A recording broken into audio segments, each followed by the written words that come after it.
السلام عليكم ورحمة الله تعالى وبركاته. مرحبا بكم في فيديو جديد على قناتكم أدرار فيزيك. في الفيديو هذا إن شاء الله سنقوم بتصحيح سلسلة التمارين رقم 1 الخاصة بدرس التصرف العام لدارة كهربائية. الرابط ديال هذه السلسلة غنخليه لكم في أسفل ديال هذا الفيديو بصيغة PDF، هو أيضا الرابط ديال السلسلة رقم 2، كذلك الرابط ديال الدرس اللي مازال ما طلعش عليه. إذا نبداو مع التمرين الأول. يقول: تتكون الدارة المبينة في الشكل الأسفل أهو، دونك في هذا الشكل، من مولد جي قوته الكهرومحركة أو ومقاومته الداخلية R. إذا هذا مولد، هذا اللي عندنا في الشكل. موصل أومي مقاومته R تساوي 10 أوم، عندنا موصل أومي. ثم محلل كهربائي قوته الكهرومحركة أو بريم تساوي 2.5 فولت، ومقاومته الداخلية R بريم تساوي 7.5 فولت. إذا هذا المحلل الكهربائي الدور ديالو فهو تحويل الطاقة الكهربائية إلى طاقة كيميائية. ثم أمبيرمتر مقاومته مهملة، عندنا هنا واحد الأمبيرمتر المقاومة ديالو ما ناخذوش بعين الاعتبار. وقاطع التيار K. نغلق قاطع التيار فيمر في الدارة تيار كهربائي شدته E تساوي 0.1 أمبير. إذا بعد ما غلقنا قاطع التيار لاحظنا بأن الأمبيرمتر كيشير للقيمة اللي هي 0.1 أمبير، يعني أن هاد 0.1 أمبير هي شدة التيار التي تجتاز الدارة. يعني في أي نقطة من هاد النقاط ديال الدارة غنلقاو 0.1. علاش؟ لأن هذا تركيب على التوالي. السؤال الأول يقول: أحسب القدرة الحرارية PG الناتجة عن مفعول جول في الموصل الأومي والمحلل الكهربائي. دونك بالنسبة للقدرة الحرارية كنرمزوا ليها ب PG، وكنا شفنا في الدرس بأن القدرة الحرارية هي اللي كتميز بوجود المقاومة، يعني كتكون فيها المقاومة، بحيث أنني بغيت دابا نحسب القدرة الحرارية ديال الجهازين معا. أنا شنو غندير؟ غنفرقهم، غنحسب ديال الموصل الأومي بوحدو. إذا غادي ندير R في I أس 2. القدرة الحرارية دائما كتكون فيها R الجداء ديال المقاومة وفي مربع ديال شدة التيار.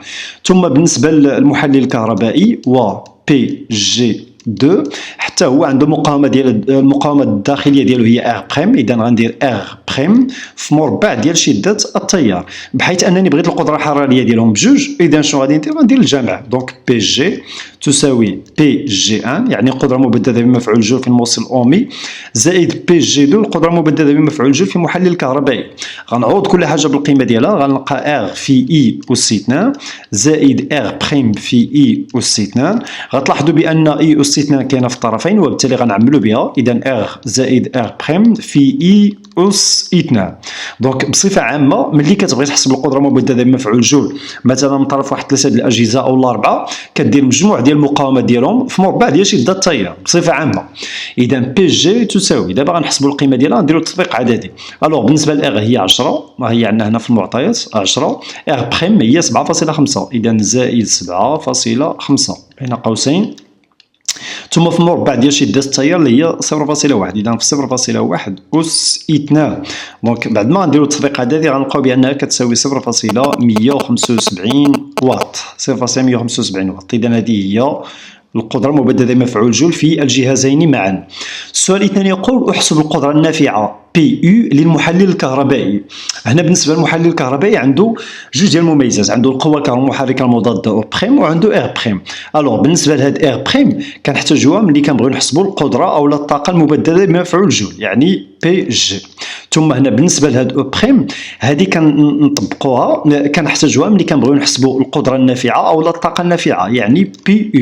إذا ملي غنبغيو نحسبوا PU غادي تكون فيها أو بريم، وحنا شفنا في الدرس بأن العلاقة اللي فيها أو بريم هي أو بريم في إي. إذا غنطبقوا العلاقة بي يو تساوي أو بريم القوة الكهرومحركة المضادة ديال المحلل في شدة التيار. دونك غادي نديرو تطبيق عددي. بي يو تساوي، دونك بالنسبة للقوة الكهرومحركة المضادة هي 2.5 فولت، 2.5 فولت غنضربوها في شدة التيار اللي هي 0.1. إذا غنديرو تطبيق عددي غنلقاوها هي 0.25 واط. 0.25 واط. إذا هذه هي القدرة النافعة. القدرة النافعة يعني القدرة الكيميائية اللي غيعطينا المحلل الكهربائي، حيت هذا هو الدور ديالو. السؤال الذي يقول: يستنتج بي او القدرة الممنوحة من طرف المولد لباقي الدارة. دابا قال لك بغينا نستنتجوا القدرة الممنوحة من طرف المولد. يستنتج يعني من خلال ما سبق.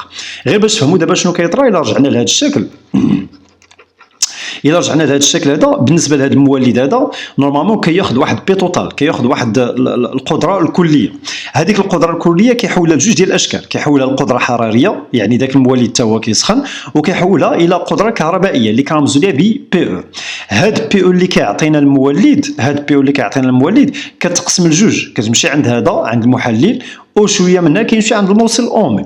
دونك هذه اللي كتمشي عند الموصل اومي، الموصل اومي عرفنا حنا شنو كيدير، كيحولها كامله الى طاقه مبدله بمفعول جول، يعني كيرجعها بي جي ان الى قدره مبدله بمفعول جول. حنا هنا كنهضروا على القدره.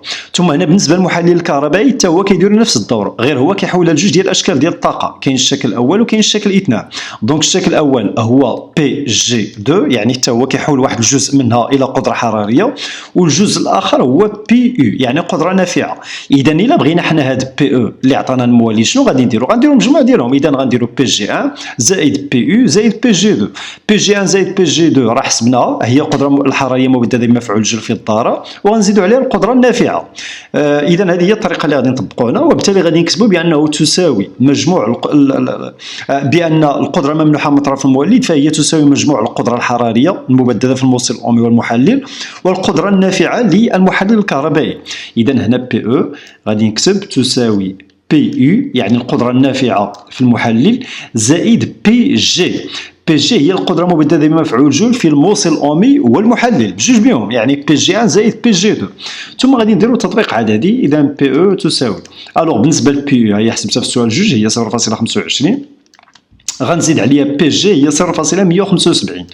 أعيد وأذكر هنا بأن 0.175 راه القدرة المبدلة بمفعول جول في الموصل الأومي وفي المحلل بجوج بهم.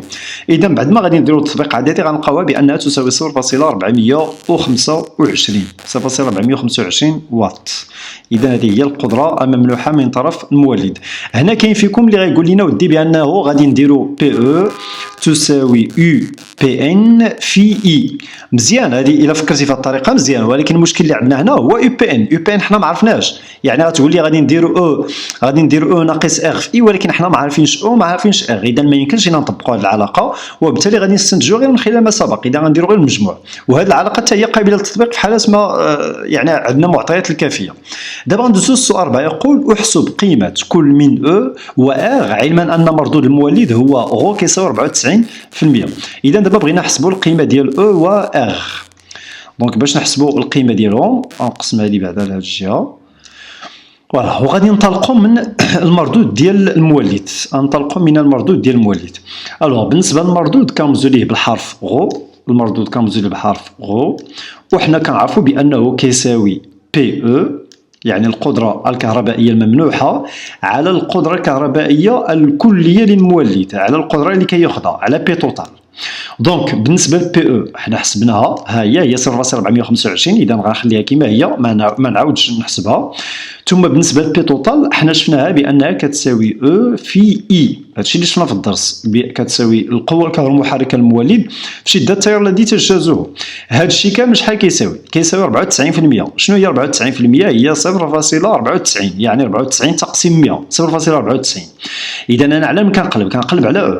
دونك هنا غادي تبقى عندي بي او تساوي او في اي قسمه غندير عند 0.94 غترجع الضرب. اذا غتولي عندي 0.94 في او في اي. بطبيعه الحال انا كنقلب على او هي اللي خصني نحسب. دونك غادي نلقى بان او تساوي، غنفتح واحد الكسر هنا، بي او غتبقى كما هي 0.94 وشده التيار. كتلاحظوا بانهما هنا ضرب، ملي غندير عند الجهه اخرى غترجع قسمه. اذا 0.94 في اي. ثم من بعد غادي نديرو تطبيق عددي. دونك بالنسبه لبي او هي 0.425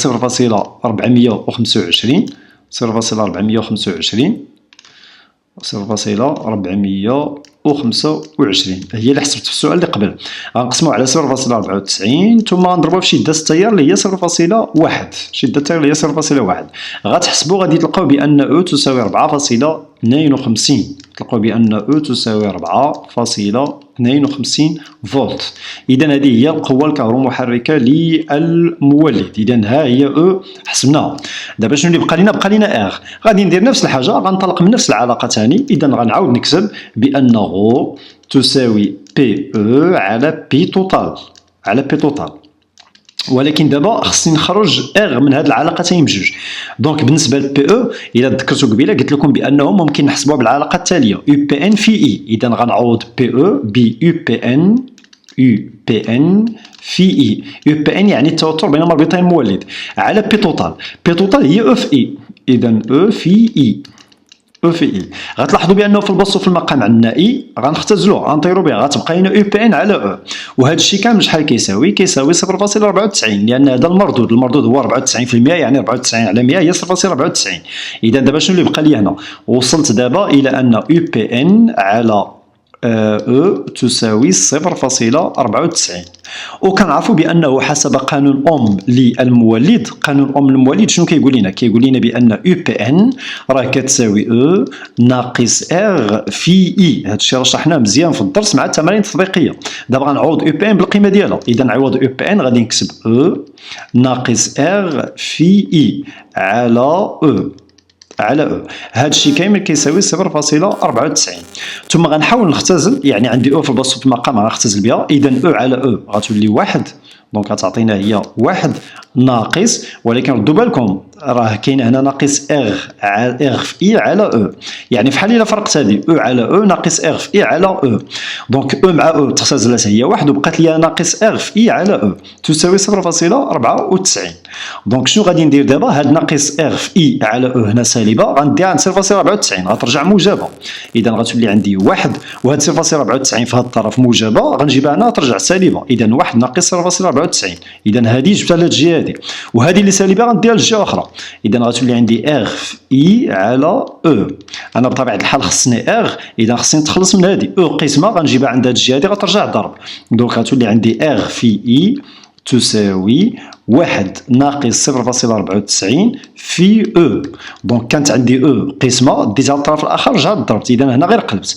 انا كنقلب على ار. اذا ار تساوي 1 ناقص 0.94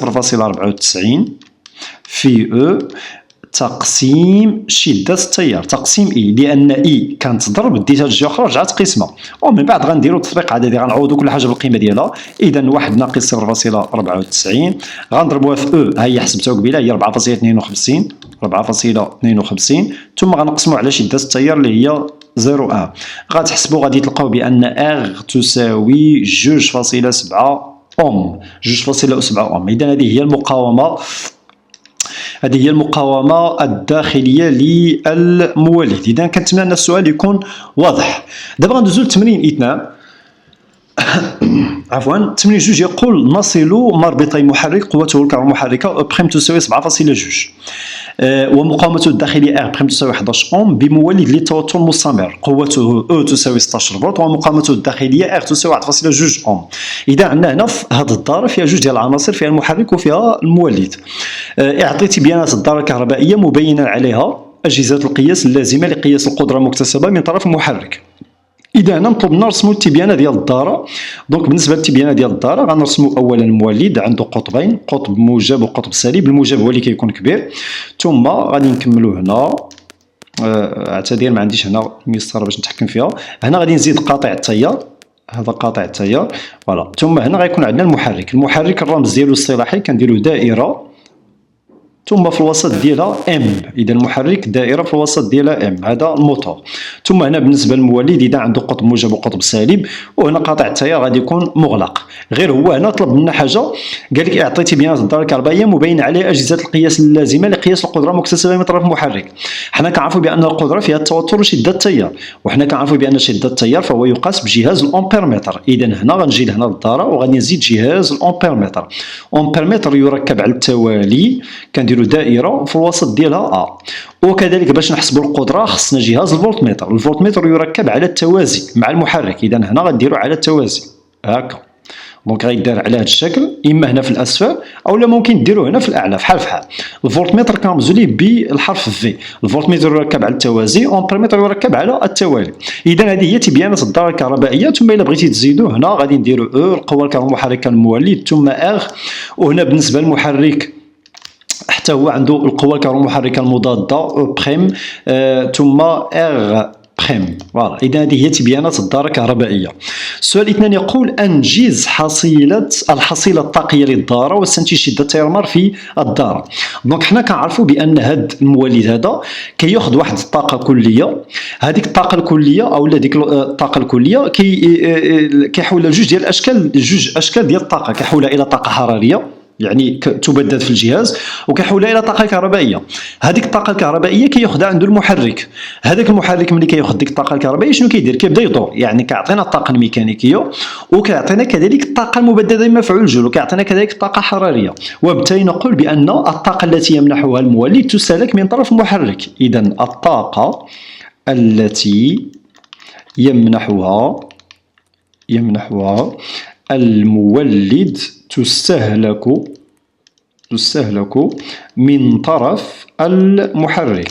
من طرف المحرك. الوغ بالنسبه للطاقه اللي كيمنحها المولد هي الطاقه اللي كياخذها المحرك. هذيك الطاقه اللي كياخذها المحرك كنرمزوا ليها ب دبليو وشنو كتساوي؟ كتساوي التوتر بين مربطي المحرك، يعني يو ا بي في اي في شده التيار في دلتا تي. اذا يو ا بي غنحسبوا هنا جهاز الفولتمتر، شده التيار غنحسبها الامبيرمتر، ثم في دلتا تي اللي هي مده الاشتغال. وحنا كنعرفوا بانه حسب قانون اوم بالنسبه للمستقبل كيقول بان يو ا بي كيساوي او بريم زائد ار بريم في اي. دونك بالنسبه للمستقبل كنديروا زائد، بالنسبه للمولد كنديروا ناقص. دونك شنو غادي ندير؟ غنعوض يو ا بي، وبالتالي غادي نلقى بان دبليو تساوي، اذا نعوض يو ا بي غنعوضها بقانون اوم اللي هو او بريم زائد ار بريم في اي ثم في اي في دلتا تي. اذا دابا شنو اللي درت؟ عوضت غير اي فقط، ثم من بعد غادي نشرو غنلقاو بان دبليو تساوي او بريم في اي في دلتا تي، اذا او بريم في اي في دلتا تي زائد ار بريم في اي يعني ار بريم في اي أس 2 في دلتا تي. وبطبيعه الحال نتوما كتعرفوا بان هاد دبليو اذا غتبقى كما هي، كتعرفوا بان او بريم في اي في دلتا تي هي الطاقه النافعه او الطاقه الميكانيكيه. دونك الطاقه النافعه كنرمزوا ليها بدبليو او الطاقه الميكانيكيه بالنسبه للمحرك هنا، ثم زائد هذه اللي كتكون فيها ار راه هي دائما الطاقه المبدده بمفعول جول. اذا هذه هي الحصيله ديال الطاقه في الدار. دونك الطاقه الكهربائيه اللي كياخذها المحرك كيحولها الى طاقه نافعه، يعني الطاقه الميكانيكيه زائد الطاقه مبدده بمفعول جول. من بعد مطلوب لنا استنتج شده التيار مال في الدار. دائما ملي كيقول لك تحسب شده التيار في الدار في هذا الدروس هذه كنطبقوا قانون بوي. اذا هنا حسب قانون بوي. هذا كذلك راه شفناه في الدرس في الجزء الثاني، دونك كنصحكم تشوفوا الدرس اولا. دونك بحيث اننا كنقلبوا على شده التيار كنرمزوا بحرف اي. قانون بوي كيقول لنا بانه كنديروا على الشكل التالي: كنفتحوا واحد الكسر، كنسبقوا القوه الكهرومحركه للمولد اللي هي او، وكنشوف في الدار واش كاينه شي قوه كهرومحركه واحده اخرى، كاينه او بريم، اذا ناقص او بريم. كون ما كانش عندي هنا المحرك ما كانش غادي ندير او بريم، ثم كنقسموه على المجموع ديال المقاومات اللي عندنا في الدار. شحال المقاومه اللي عندنا في الدار؟ عندنا جوج، عندنا المقاومه الداخليه للمحرك والمقاومه الداخليه للمولد والمحرك، صح؟ اذا غنديروا على ار زائد ار بريم، ثم غادي نديروا تطبيق عددي غنعوضوا كل حاجه بالقيمه ديالها. دونك غنلقاو بان او هي 16 زائد 7.2، اذا 16 زائد 7.2 على ار اللي هي ار هي 1.2 زائد 11 1.2 زائد 11. دونك غدير تطبيق عددي غادي تلقى بان شده التيار اي تساوي 0.72 ماذا؟ امبير، لان شده التيار تحسب بالامبير. اذا دائما بالنسبه لهذه شده التيار فاحنا كنطبقوا قانون بوي. ولكن بالنسبه للدار يعني شده التيار مار في الدار كامله. السؤال 3 يقول احسب القدره الكهربائيه بي او المكتسبه من طرف المحرك. اذا غنطبقوا العلاقه. القدره الكهربائيه مكتسبه من طرف المحرك هي كنديروا التوتر بين مربطي المحرك، يعني يو ا بي في اي في شده التيار، يعني هي العلاقه اللي درت قبيله هنا، غير قبيله درتها بالنسبه للطاقه. قبيله درت دبليو او تساوي يو ا بي في اي في دلتا تي، دابا بالنسبه للقدره كنختزلوا دلتا تي وكتبقى هنا يو ا بي في اي. دونك المشكل اللي عندي هنا هو ان يو ا بي ما عارفاش، ما عنديش المعطيات. اذا شنو غادي ندير؟ غنطبق قانون اوم. قانون اوم كيقول لنا بان يو ا بي راه كتساوي او بريم زائد ار بريم في اي ثم في اي. فوالا، وهذا الشيء دابا كامل عندي، وبالتالي غادي نديرو تطبيق عددي. اذا بي او تساوي بالنسبه لاو بريم هي 7.2 ثم زائد ار بريم هي اعتقد 11 ار بريم هي 11 فوالا ار بريم هي 11 و او بريم هي 7.2. اذا زائد 11 11 ولكن غنفتح واحد القوس اخر هنا غنضربوها في شده التيار اللي حسبت دابا هي 0.72 اذا هذه في ثم غنسد داك القوس وغادي نضربو كذلك في 0.72 اذا دابا غير عوضت كل حاجه بالقيمه ديالها بعد ما غادي تحسب غادي تلقى بان بي او تساوي 10.88 واط اذا هذه هي القدره الكهربائيه المكتسبه من طرف المحرك. السؤال 4 يقول احسب القدره الميكانيكيه بي يو التي يمنحها المحرك. اذا غنرجع لهذه الحصيله ديال الطاقه ديال الحصيله الطاقيه.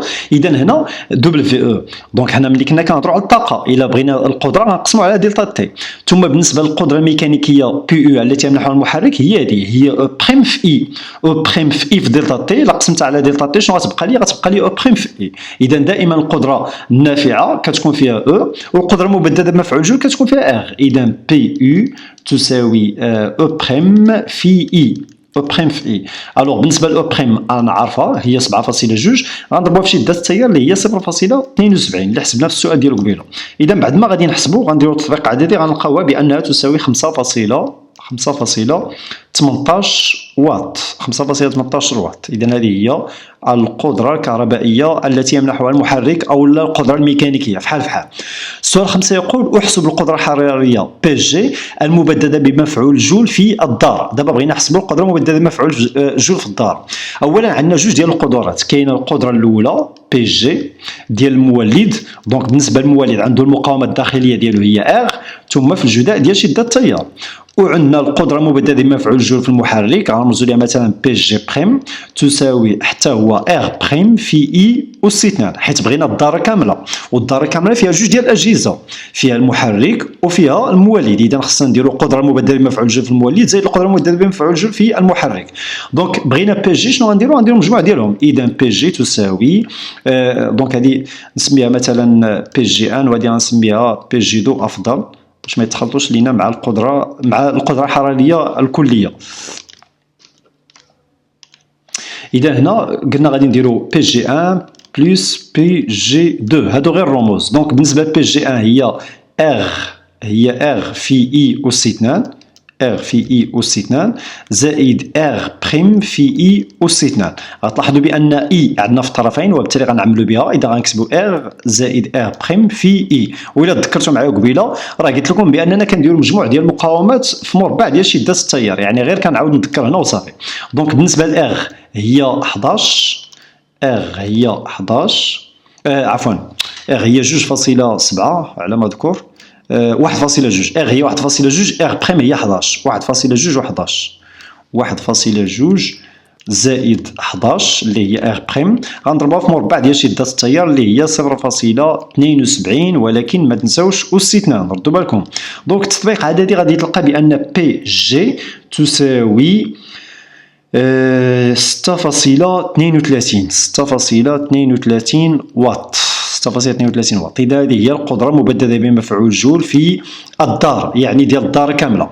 السؤال سيقول احسب مردود المحرك. دونك بالنسبه للمردود كنرمزوا ليه بالحرف غو شنو كيساوي القدره النافعه ديال المحرك على القدره الكهربائيه المكتسبه. يعني كنديروا القدره اللي عطانا اللي نافعه على القدره اللي خدا شنو عطى على داكشي اللي خدا. بطبيعه الحال ما كنديروش الطاقه الحراريه القدره الحراريه. دونك بالنسبه للبي يو راه حسبناها بالنسبه للمحرك قبيله هي 5.18 الو على بي او اللي هي القدره الكهربائيه اللي خداها هي 10.88 حسبتها في السؤال الاول. دونك غنديروا التطبيق عددي غنلقاوها بانها تساوي 0.476 هذا مقدار بدون وحده وهذا المردود فهو كيتكتب بالنسبه المئويه. هاد 0.476 كتضربها في 100 كتلقى 47.6 تقريبا. اذا هذا هو المردود ديال المحرك هذا هو المردود ديالو يعني مردود شويه ضعيف. ثم اخر سؤال يقول السؤال 7 خلال مده الاشتغال دلتا تي تساوي 2 ساعات و45 دقيقه حدد الطاقه الكهربائيه المكتسبه من طرف المحرك والطاقه الميكانيكيه والطاقه المبدده بمفعول جول. دونك عموما حنا بالنسبه للطاقه كنرمزوا ليها بدبل في شنو كتساوي القدره بي في دلتا تي. هذه هي العلاقه اللي كنطبقوا بصفه عامه.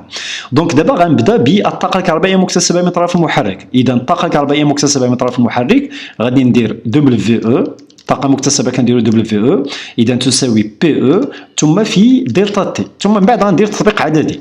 الوغ بالنسبه لبي او ها هي حسبتها، هي 10.88 اذا 10.88 ثم في دلتا تي. دابا ركزوا معايا هنا بالنسبه لدلتا تي غنفتح جوج ديال الاقواس. دلتا تي هي جوج ساعات، اذا جوج ساعات باش نحولوا هاد الثواني غنضربها في 3600.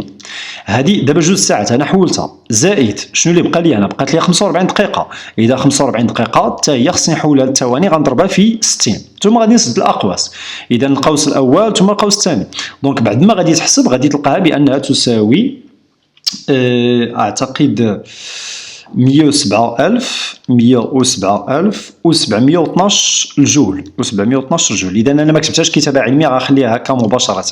ثم دابا غنحسبوا القدره الطاقه الميكانيكيه. الطاقه الميكانيكيه يعني دبليو يو يعني الطاقه النافعه او دبليو ام بحال بحال.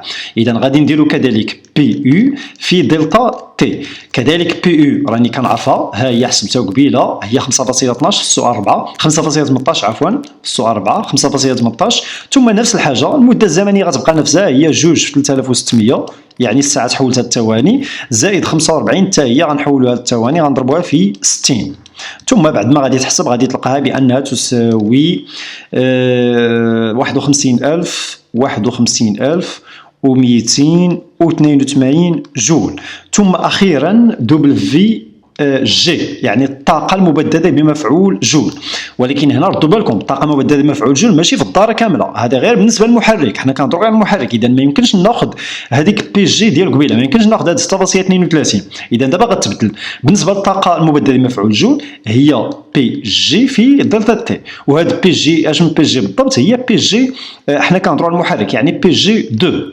دونك بالنسبه لبي جي 2 هي ار بريم في اي او سي 2. اذا ار بريم في اي او سي 2 في دلتا تي ثم من بعد غنديروا تطبيق عددي. الوغ بالنسبه لار بريم هي 11 في اي او سي 2 0.72 او سي 2 زائد دلتا تي حتى هي غادي ندير نفس الشيء. اذا 2 ساعات في 3600 2 ساعات في 3600 زائد 45 دقيقه في 60 باش نحولوها للسكوند لان الطاقه دائما كتكون بالجول.